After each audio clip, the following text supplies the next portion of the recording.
Why can't people understand this? If you Oof. platform anti-black racists, you are participating in my oppression. You are saying it's okay to intensify the oppression of black people as long as it helps Palestinians. What is in the back of your mind when you wrote that? At the front of my mind was Candace Owens. Candace Owens said that George Floyd died from a fentanyl overdose and that the officers did nothing wrong. Owens justified the murders of Trayvon Martin, Ahmed Arbery, Sandra Bland, every single black person killed by police violence. Candace Owens had an explanation to make white folks feel comfortable about it.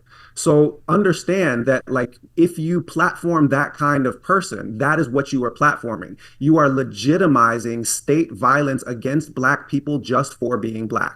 And it leads to a secondary problem, which is one of the things that I'm most known for in the Muslim community before October 7th was being an absolutely relentless critic of anti-black racism in the Muslim community, and and somebody that can comment on its history from a standpoint that's informed by scholarship. So just to be clear about this, the the Muslim community has a major anti-blackness problem that is to a certain extent being papered over by the solidarity that we are seeing in the pro-Palestine movement. But you see it surface from time to time when people try to insist that Sudan, okay, and the genocide taking place in Sudan be brought to the forefront, that the genocide in Congo be brought to the forefront. You will literally see people in the pro-Palestine community, non-black people, like try to tamp that conversation down. This is about us. Pay attention to this struggle. And the reason why I was framing things from the beginning in 2021 at Zionism as white supremacy is if you understand Zionism as its founders did, as an iteration of white supremacy, then you realize we are all engaged in the same struggle. Indigenous people are engaged in one struggle. Palestinians are engaged in one struggle. Black people don't have a problem with the carceral state. We have a problem with white supremacy. Mexican Americans don't, and Central American people don't have a problem with U.S. immigration policy. We have a problem with white supremacy. If you understand and you read white supremacy as the common root of the common illness, then you're all standing together in the struggle against it. But if you think that this is about getting my people free, whether my people are black people or Palestinians or indigenous people, then you have fallen for the divide and conquer technique. And inserting these loud anti-black voices that have made a living facilitating the extra legal murder of black people. Tucker Carlson literally said that Michael Vick should be given the death sentence for dogfighting.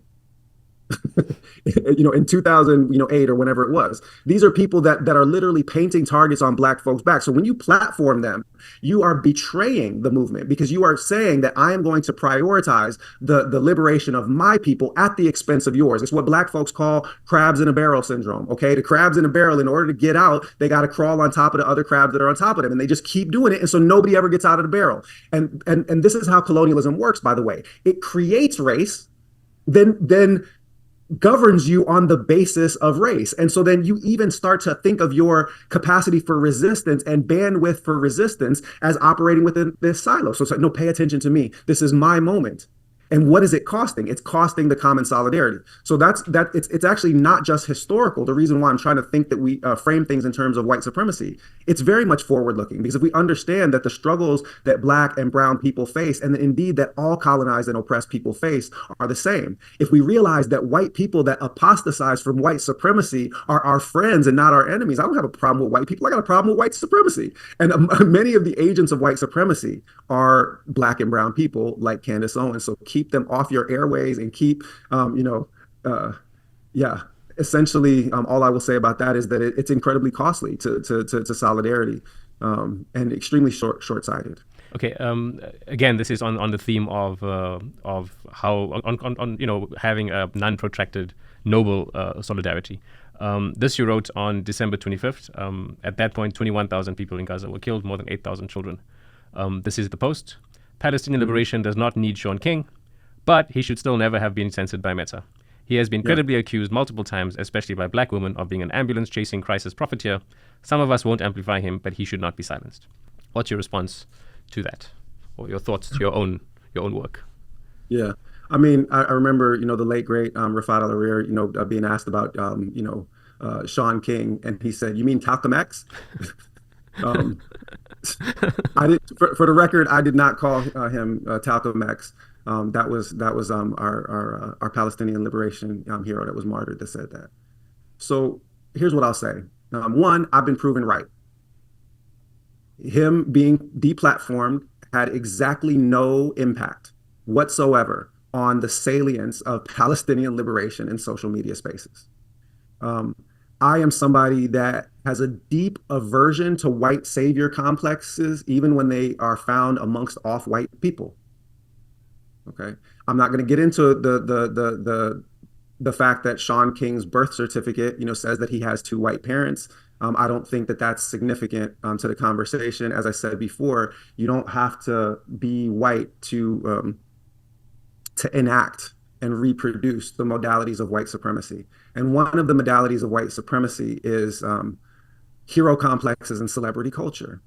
People start to identify their resistance with a particular individual. Malcolm was my hero, but Malcolm was not the resistance. The resistance was framed, by all of these Black people struggling collectively together. Malcolm is somebody that like understood the aspirations of the people, embodied them. He was not somebody that benefited personally from the people's energy and organization. And in fact, he refused, a lot of the things that, ministers in the nation were given before he eventually parted ways with the nation. I do not monetize anything at any time that has to do with our people's liberation, because I think it's unconscionable as a moral action. So the last thing that I think that I would say on this particular question is that a lot of us look to like comfortable, safe heroes that will do the thinking for us so that we don't have to do the hard work of interrogating our own positionality with respect to struggle. And that kind of figure is one that has been very, very safe for both white and non-white liberals. And my hero, I mentioned another one of them before, people more like Walter Rodney. Walter Rodney, grew up in Guyana, diaspora African, impoverished. He goes on to be one of the first people to get a PhD in African history, writes academic works, as well as things like How Europe Underdeveloped Africa, which reaches a broader audience. Okay. He is assassinated by the government in Guyana for his organizing activity locally. He never stops his work as an activist just because he's an academic. And he writes in the beginning of How Europe Underdeveloped Africa that while he has been oppressed as a diaspora African, he has nonetheless experienced privilege with respect to some of his brothers and sisters still on the continent. And therefore, he has a moral responsibility to throw his lot in with theirs in in a common struggle. That is a self-effacing approach, right? Not a self-aggrandizing approach. And my dad, God rest his soul, was a brilliant man, not an educated man, but a brilliant man. He said two things that I want to make sure get onto this tape. One will go back to Candace Owens, and then the second one will be on Shaun King. Regarding Candace Owens, my dad said, "You'll never go broke telling white folks what they want to hear." Okay, that's number one. And then number two, he said, the problem that we have, and pardon it, but he was part indigenous, so it's almost not racist the way that he said it. He said, too many chiefs, not enough Indians. Too many chiefs, not enough Indians. Everybody wants to be the center and center themselves in struggle. And that is one of the principal drawbacks of this social media activist environment.